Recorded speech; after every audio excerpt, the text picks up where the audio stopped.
이번에 전해드릴 내용은 드디어 터진 윤석열 측근들의 만행입니다. 이제 윤석열 측근의 캐비넷이 열린 거 아니냐, 지금 이런 얘기도 나오면서 여기에 그러면 누가 지금 개입을 하고 있냐, 이런 반응들까지 지금 온라인상에서 뜨거운데요. 핵심적인 내용만 이번에도 간략하게 전해드리겠습니다.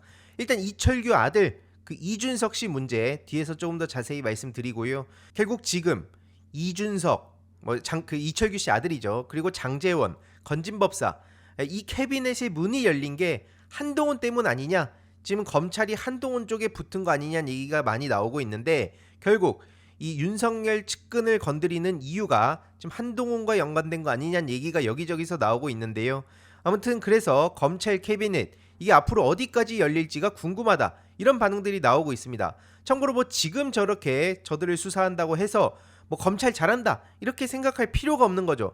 중요한 본질은 뭡니까? 지금 드러난 인물들 말고도 여태까지 왜 이렇게 숨겨주고 있었냐, 이게 가장 중요한 본질 아니겠습니까? 민주지정을 털 때는 신속하게 없는 것도 있는 것처럼 막 엄청나게 뻥튀기 해가지고 언플 대대적으로 쏟아내더니, 이들에 대해서는 저렇게 캐비넷에 감춰뒀다가 필요한 순간에 자기들의 이해관계에 맞춰가지고 하나씩 까면서 간보는 게 이게 검찰의 역할입니까?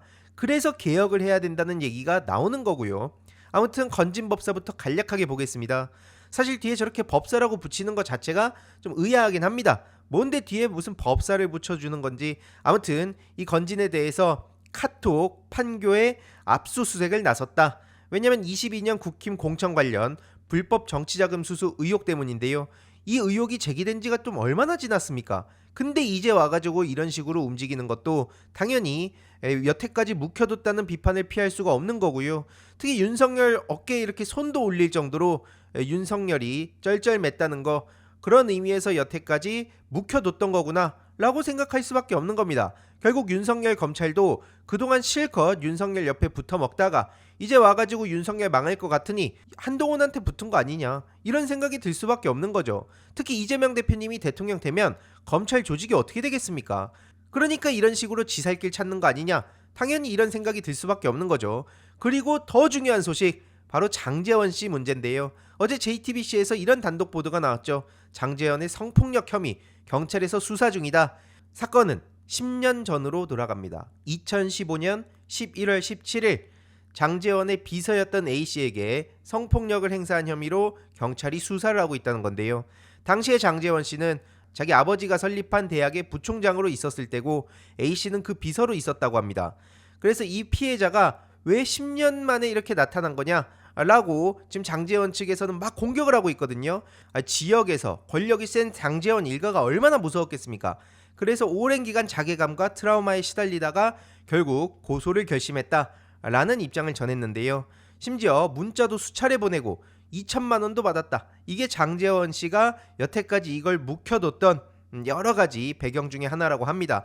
결국 장제원 씨는 이후로 어떤 입장을 보였냐, 방금 전 속보로 전해졌는데요. 이건 거짓말이고 누명 벗고 돌아오겠다, 이런 식으로 지금 또 얼렁뚱땅 넘어가려 하고 있습니다. 한마디로 10년 만에 이렇게 등장한 거는 특별한 음모랑 배경이 있는 거 아니냐, 왜 갑자기 10년 만에 등장하겠냐, 그러면서 당에다가는 부담이 되니까 잠시 떠난다고 합니다. 아니, 본인 말대로 아무 일도 없었으면 문자는 뭐고 2천만 원은 뭐고, 그리고 당은 지금 왜 떠나겠습니까? 결국에는 이러니 네이버 댓글에서도 명백하게 거짓인데 당을 떠난다고? 장제원 아들이 저렇게 설치고 다녔던 것도 다 보고 배운 게 있었던 거구나, 부전자전이란 얘기가 지금 나오고 있습니다.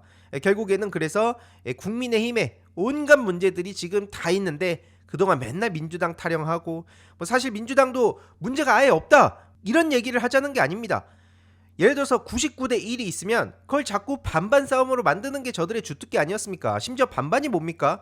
죄다 민주당 탓인 것처럼, 전부 다 문제가 다 민주당으로부터 시작된 것처럼 저들이 계속 언플하면서 뒤에서는 어마어마한 짓거리를 저질러 왔고, 지금 그리고 수면 위로 드러나지 않은 문제들이 또 얼마나 많겠습니까?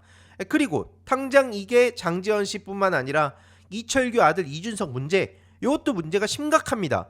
아니, 대마를 구하다가 걸려놓고도 신원이 심지어 특정이 됐는데 53일 뒤에 체포가 된 이유가 뭐냐? 보시다시피 24년 11월 그 지점에 경찰 신고가 되고 사건을 접수합니다. 이게 정확히는 10월 29일이죠. 그리고 CCTV의 신원이 특정된 게 올해 1월 3일인데 그 이후로 체포가 왜 2월 25일에 되냐? 요 문제 제기가 나올 수밖에 없는 거죠. 특히 원래는 저렇게 입건이 되기만 해도 대대적으로 당 이름 걸고 특정한 그 이름 걸고 이런 식으로 막 보도가 쏟아지는데 심지어 아들 이름은 검색해도 제대로 나오지도 않습니다. 이준석 씨고요.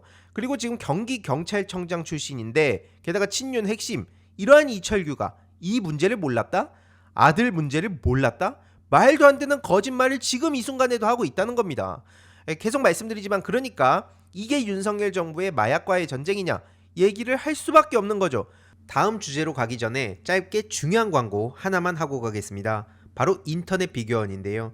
인터넷 신규 가입 시 최대 48만원, 인터넷 가입과 동시에 현재 쓰고 계신 휴대폰의 통신사만 변경해도 추가 최대 30만원, 정수기 렌탈 시 최대 30만원, 무려 총 108만원의 혜택을 3년마다 받으실 수 있습니다. 그래서 약정이 끝나셨다면 꼭 신청하시길 바라고요. 현금 사은품 혜택을 원하시지 않는 분들은 무려 55인치 삼성 TV로 선택을 하실 수도 있습니다.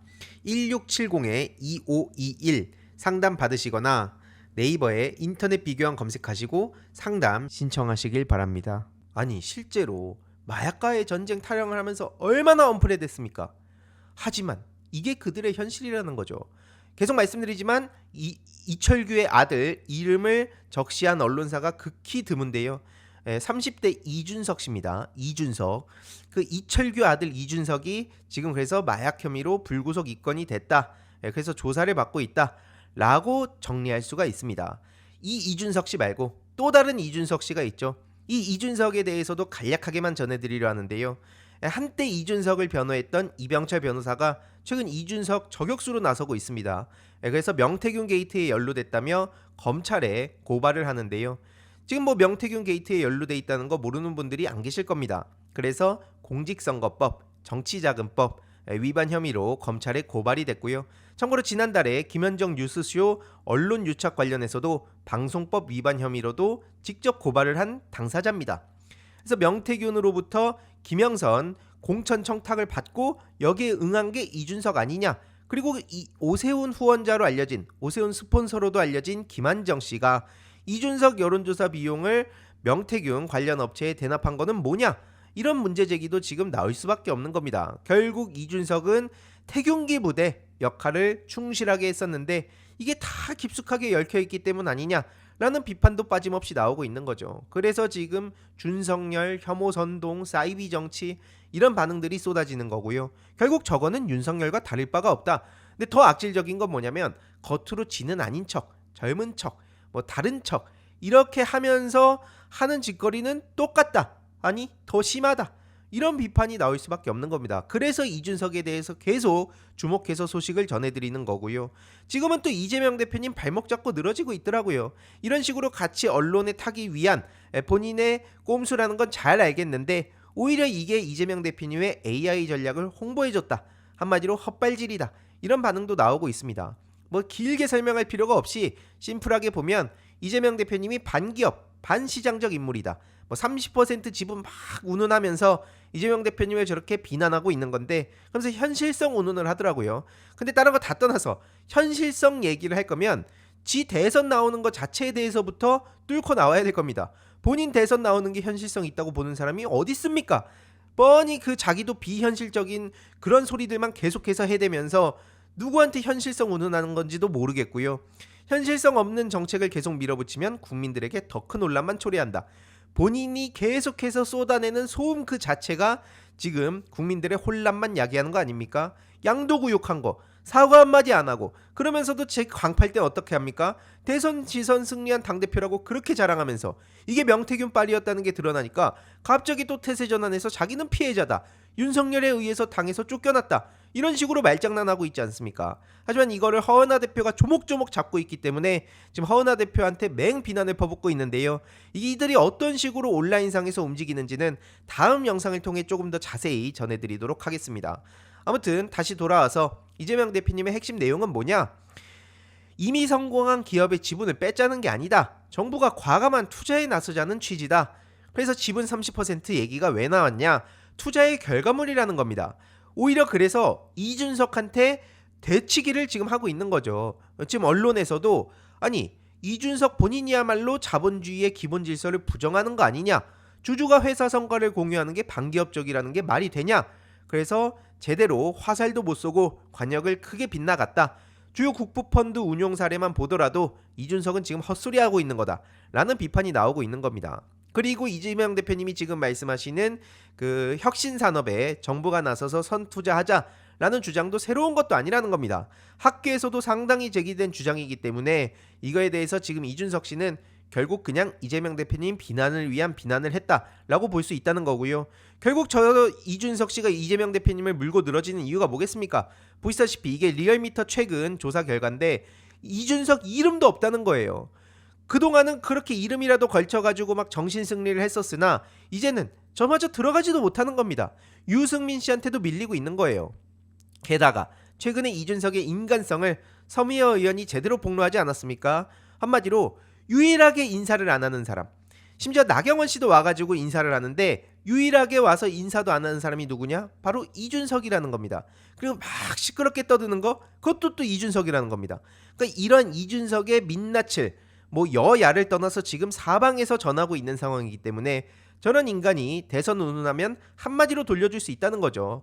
뭐 지금 이렇게 인성이 드러난다는 반응이 나오고 있기 때문에 지겹게 여기저기 언플하면서 자기의 광을 팔면 그냥 시끄러 임마 요걸로 돌려주면 끝난다는 겁니다. 요것도 준적준이 돼버렸다는 거죠. 입만 열면은 그동안 쏟아낸 망언들이 너무나 많기 때문에 전부 다 이준석 본인을 향한다는 게 핵심 포인트고요. 뭐 이준석 씨뿐만 아니라 지금 오세훈, 유승민 등등 죄다 지금 이재명 대표님을 물고 늘어지고 있죠. 뭐 근데 그 이해는 합니다. 자기들의 실력으로 뚫고 갈 자신은 없으니 그냥 이재명 대표를 비난하면서 자기의 몸집이라도 키워보자 라는 속셈인 거 잘 알겠는데요. 하지만 중요한 거는 민주당 최고위원들이 가만히 있지 않는다는 거죠. 방금 김민석 의원님도 입장을 전했는데 국힘이 지금 사회주의를 운운하면서 벌떼처럼 나서고 있지만 전 세계가 산업정책을 강화하고 국가의 집중 투자를 강조하는데 무슨 사회주의 타령을 하고 있냐. 그래서 헛발질하지 말고 지금 니들 일이나 똑바로 해라 라고 비판에 나섰고요. 이현주 최고위원도 마찬가지로 당신들이야말로 반시장적이다. 전 세계가 앞서 말씀드렸듯이 국가전략 차원에서 적극적인 산업정책을 수립하고 추진하는 상황인데 무슨 말도 안 되는 말꼬리나 잡고 있냐. 결국 그런 전환기적 흐름조차 통찰하지 못하고 있는 거다. 국제 질서의 흐름을 파악하지도 못하면서 그냥 냅다 이재명 비난만 하면 니들이 뭐가 되겠냐. 이렇게 핵사이다 일침을 지금 날리고 있는 상황이죠. 참고로 저들이 어떻게 떠들든 간에 이재명 대표님은 광폭 행보를 하고 계신데요. 어제도 제가 글로도 공유 드렸듯이 이번 주 금요일 7일이죠. 게임산업 청사진을 직접 이재명 대표님이 밝히십니다. 게이머 더불어민주당 이벤트라고 볼 수 있는데요. 여기에 뭐 프로게이머, 유명 게임 유튜버, 영상 질문과 온라인상으로 접수받은 게임 이용자들의 탑3 질문, 여기에 이재명 대표님이 직접 답변하실 예정입니다. 그래서 게임 이용자 권익 증진, 게임 산업 육성, e스포츠 활성화, 물론 이게 쉽지 않은 과제들인데 그래도 이거에 대해서 짧은 기간이지만 할 수 있는 최선을 다해서 강유정 공동위원장님 그리고 뭐 다른 위원님들, 자문위원님들과 함께 열심히 노력을 해보도록 하겠습니다. 그래서 이번 주 금요일 오후 2시 반 국회의원회관 제1세미나실에서 열리는 게임특별위원회 출범식 많은 관심 부탁드리고요. 저들이 아무리 뭐라고 떠들든 간에 이재명 대표님은 열심히 국민, 민생을 생각하며 달리고 계신다라고 볼 수 있을 것 같습니다. 아무튼 그래서 정리해보자면 윤석열 그동안 묵혀놨던 주변인들의 캐비닛 그리고 이준석의 헛발질, 이와 관련해서 계속 소식 전해드리도록 하겠습니다. 이번 영상도 재미있게 보셨다면 구독과 멤버십 부탁드립니다. 특히 멤버십 희동이님들께 정말 감사드린다는 점 다시 한번 말씀드리고요. 주위에도 널리 공유 부탁드리겠습니다.